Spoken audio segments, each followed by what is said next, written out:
আসসালামু আলাইকুম। আজকে আমি আপনাদের সাথে জ্বর নিয়ে আলোচনা করব। তো আমি ভিডিওটি একটু ডিপে যাব, তবে ভিডিওটিতে কঠিন কোনো প্রকার ভাষা রাখবো না, যেন সহজভাবে কোনো একজন সাধারণ মানুষ এই ভিডিওটি দেখলে বুঝতে পারে জ্বর অ্যাকচুয়ালি কেন আসে এবং এর চিকিৎসা কি, ভাইরাস এবং ব্যাকটেরিয়াল ফিভারের মধ্যে পার্থক্য কিভাবে করব আমরা, এগুলাই একটু ডিপে যাব, তবে বেশি অ্যাডভান্স কোনো ভিডিও না। আচ্ছা, জ্বরের আরেকটা নাম পাইরেক্সিয়া। এখন পাইরেক্সিয়া বলতে যদি সাপোজ ধরেন আমি সোজা ভাষায় বুঝাই, ধরেন আমি বললাম অমুক ব্যক্তির পাইরেক্সিয়া হইছে, তার মানে বলা যায় যে ওনার জ্বর হইছে, এইভাবে। আচ্ছা, এখন আমরা এখানে দেখতে পাচ্ছি এটি কোনো রোগ নয়, তবে এটা হতে পারে কোনো রোগের লক্ষণ। শরীরে এটি একটি নর্মাল প্রতিক্রিয়া। জ্বর হলে শরীরের তাপমাত্রা নর্মাল থেকে বেড়ে যায়। আচ্ছা, শরীরের তাপমাত্রা জ্বর হলে নর্মাল থেকে বেড়ে যায়, এই জিনিসটা আমরা একটু বোঝার চেষ্টা করব, তাহলেই এটা বুঝতে পারবো যে এটি একটি নর্মাল প্রতিক্রিয়া এবং এটা কোনো রোগ না, রোগের লক্ষণ, এটা আমরা বুঝতে পারবো। আচ্ছা, এখন এইটা একটু বোঝার আগে, তাপমাত্রার ব্যাপারটা বোঝার আগে আমরা একটু জানি যে ভাইরাস এবং ব্যাকটেরিয়া ইত্যাদি এর কারণে জ্বর হয়। ইত্যাদিটা নিয়ে একটু আলোচনা করি। ইত্যাদিটা হচ্ছে, ধরেন কেউ ব্যথা পাইলো, অনেকে বলে না যে ব্যথার কারণে আমার জ্বর আসছে, আবার অনেকে বলে ভয়ে জ্বর চলে আসছে। এই জিনিসগুলো হচ্ছে ইত্যাদিতে রাখা। তো আমাদের মেইন টপিক থাকবে আজকে ভাইরাস এবং ব্যাকটেরিয়া। ওগুলা সম্পর্কে আমরা কথা বলবো না, কারণ ওগুলা বেশি প্রচণ্ড ব্যথা পাইলে ইনফ্লামেশনে প্লাস হচ্ছে ভয় পেলে আমাদের শরীর থেকে অ্যাড্রেনালিন রিলিজ হয় এবং সেই কারণে টেকিকার্ডিয়া হয়। আরও বিশদ ব্যাপার আছে এখানে, তো আমরা এই দিকে যাব না, আমরা জাস্ট ভাইরাস ব্যাকটেরিয়া নিয়ে কথা বলবো। আচ্ছা, আমাদের শরীরে ইমিউন সিস্টেম নামে একটা সিস্টেম আছে, এটার নাম তো আমরা সবাই শুনছি। এখন ইমিউন সিস্টেমের কাজ কি? শরীরে যদি কোনো প্রকার ভাইরাস, ব্যাকটেরিয়া অথবা ওই যে ইত্যাদিটা আমরা বাদ রেখে আমরা শুধু ভাইরাস এবং ব্যাকটেরিয়ার কথাই বলবো। ভাইরাস অথবা ব্যাকটেরিয়া যদি ঢোকে, তাহলে অবশ্যই এটা ভাইরাস, ব্যাকটেরিয়া এগুলো খারাপ। হ্যাঁ, গুড ব্যাকটেরিয়া আছে, তবে আমরা এখানে কোনো ভালো ব্যাকটেরিয়ার কথা বলবো না, যেহেতু এটা একটা রোগ, খারাপ জিনিসের কারণেই তো রোগ হয়, তো আমরা অবশ্যই খারাপটার কথা বলবো। তো ভাইরাস, ব্যাকটেরিয়া যদি ঢোকে বডিতে, তো আমাদের বডির কাজ হচ্ছে, ইমিউন সিস্টেমের কাজ হচ্ছে যে এই খারাপ ভাইরাস অথবা ব্যাকটেরিয়াকে মেরে ফেলা বা শরীরকে এই খারাপ জিনিস থেকে প্রোটেক্ট করা। এখন এই ক্ষেত্রে আমাদের রক্তের মধ্যে ওই যে আমরা পড়ছিলাম red blood cell, white blood cell, platelet, haemoglobin, এগুলো থাকে না? তো এর মধ্যে ডাব্লিউবিসি বা হোয়াইট ব্লাড সেল যেটা, সেটা হচ্ছে ইমিউন সিস্টেমের কাজটা করে। অর্থাৎ এই ডাব্লিউবিসিটাই হচ্ছে ভাইরাস এবং ব্যাকটেরিয়াকে মারে। যখন কোনো ভাইরাল বা ব্যাকটেরিয়াল ইনফেকশন হয়, আমরা রক্তের যে সিবিসি টেস্ট করি, সেই সিবিসির মধ্যে ডাব্লিউবিসি কাউন্টটা বেড়ে যায়। আচ্ছা, তার মানে আমরা এখানে একটা জিনিস বুঝতে পারলাম যে আমাদের যখন ব্যাকটেরিয়াল বা ভাইরাল ফিভার হবে, তখন আমরা দেখতে পারি যে আমাদের সিবিসিতে ডাব্লিউবিসি কাউন্টটা বেড়ে যাচ্ছে। আচ্ছা, ডাব্লিউবিসি কাউন্ট বেড়ে যাওয়া মানে ইনফেকশনকে বোঝায়। আচ্ছা, এখন সেক্ষেত্রে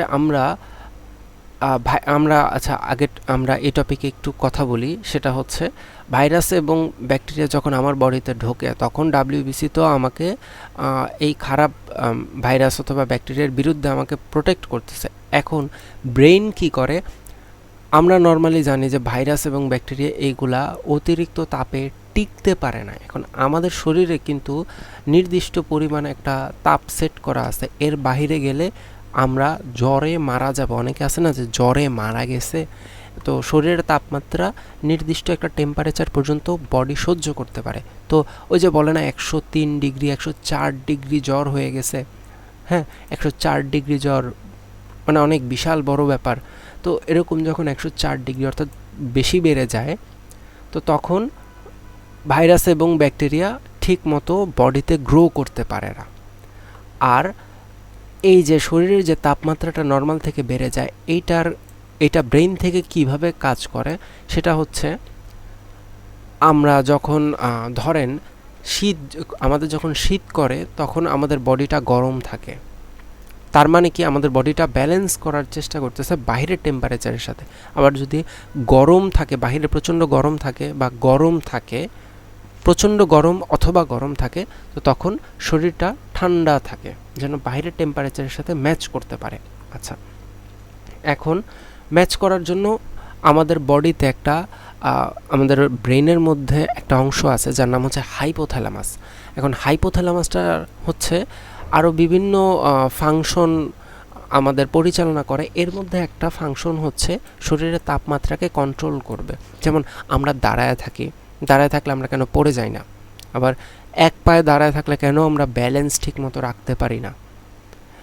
এই যে আমরা দুই পায়ে, আমাদের নর্মাল একটা প্রতিক্রিয়া হচ্ছে আমি দুই পায়ে ভর করে দাঁড়ালাম, তো আমি দাঁড়ায় আছি, আমার ব্রেন ঠিক মতো সিগন্যাল দিচ্ছে কিভাবে কি আমি যেন হেলে দুলে না পড়ে যাই।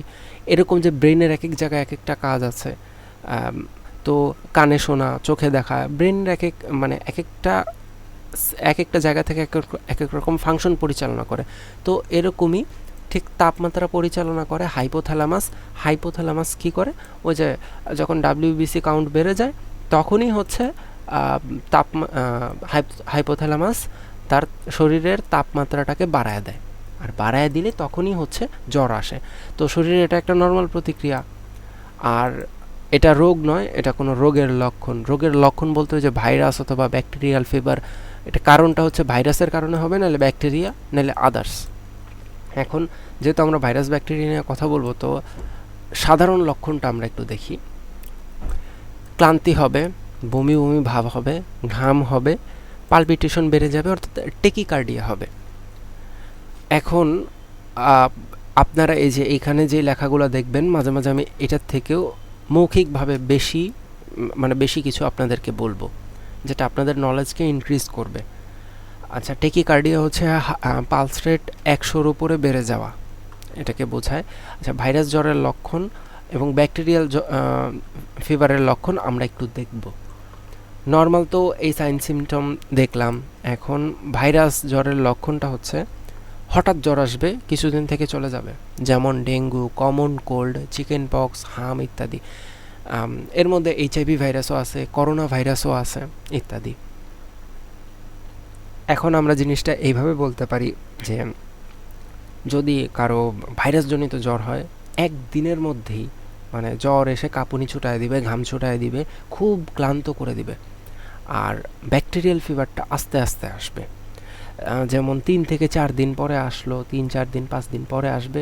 আবার অনেকে বলে যে আমার রাতে রাতে জ্বর আসে, বা আমার ঘুম থেকে ওঠার পর সকালে জ্বর থাকে, এরপর সারাদিন ভালো থাকি। এদের আমরা বলতে পারবো যে ব্যাকটেরিয়াল ইনফেকশন হয়েছে।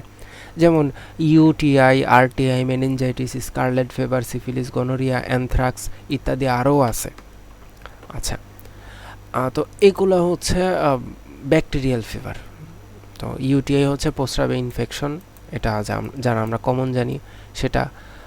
সাইনোসাইটিস ইত্যাদি আরও আছে। তো ভাইরাস জ্বর হলে আমরা কোনো প্রকার কোনো অ্যান্টিবায়োটিক নিব না, বাসায় থাকবো, ভিটামিন জাতীয় খাবার খাবো, ইমিউন সিস্টেমকে বুস্ট করব, তাহলে হচ্ছে আমাদের ভাইরাসটা চলে যাবে, বা হচ্ছে ভাইরাসটা দুর্বল হয়ে যাবে, শরীর থেকে যতটা সম্ভব রিমুভ হয়ে যাবে। ওই যে হঠাৎ জ্বর আসবে, কিছুদিন থেকে চলে যাবে, আমরা জানি এটা চলেই যাবে। আর ব্যাকটেরিয়ালটার সমস্যা হচ্ছে এটা চলে যাবে না, আস্তে আস্তে আপনার বডিতে গ্রো করে আস্তে আস্তে ওষুধ না নিলে সমস্যা করবে, অ্যান্টিবায়োটিক না নিলে সমস্যা করবে। এমবিবিএস ডাক্তার ব্যতীত কারো পরামর্শে অ্যান্টিবায়োটিক গ্রহণ করবেন না, প্রয়োজনে হাসপাতালে যাবেন, ডাক্তারের পরামর্শে অ্যান্টিবায়োটিক নেবেন। আচ্ছা, নর্মাল ট্রিটমেন্ট কি? নর্মাল ট্রিটমেন্ট আমরা দিতে পারি, প্যারাসিটামল দিতে পারি, স্পঞ্জিং করতে পারি, অর্থাৎ মাথা ধোয়া দিতে পারি, বগল, কুচকি, এগুলো হচ্ছে যে আছে, এগুলো আমরা একটু পানি দিয়ে মুছে দিতে পারি। তারপরে হচ্ছে আমরা শরীরটা ভিজা গামছা দিয়ে পুছে দিতে পারি, প্রয়োজন হলে বেশি হলে সাপোজিটরি নিতে পারি। তবে ঘন ঘন জ্বর হলে যে নাপা খাবেন সেগুলা করবেন না, বা নাপা বা প্যারাসিটামল, জ্বরের যেসব ওষুধ আছে এগুলা খাবেন না। চেষ্টা করবেন যেন শরীরকে একটু বুঝতে দেওয়া যায় এই ভাইরাসটা বা এই ব্যাকটেরিয়ার জন্য শরীর নিজেও কিছু ইমিউন সিস্টেম ওই ভাইরাস বা ব্যাকটেরিয়ার বিরুদ্ধে তৈরি করে, তাহলে পরবর্তীতে ওই ভাইরাস বা ব্যাকটেরিয়া আসলে আপনার শরীরের ক্ষতির সম্ভাবনা কম থাকবে, যেটা আপনি প্যারাসিটামল খেয়ে ওই আপনার ইমিউন সিস্টেমকে আরও ধ্বংসের দিকে পাঠিয়ে দিচ্ছেন। ধন্যবাদ।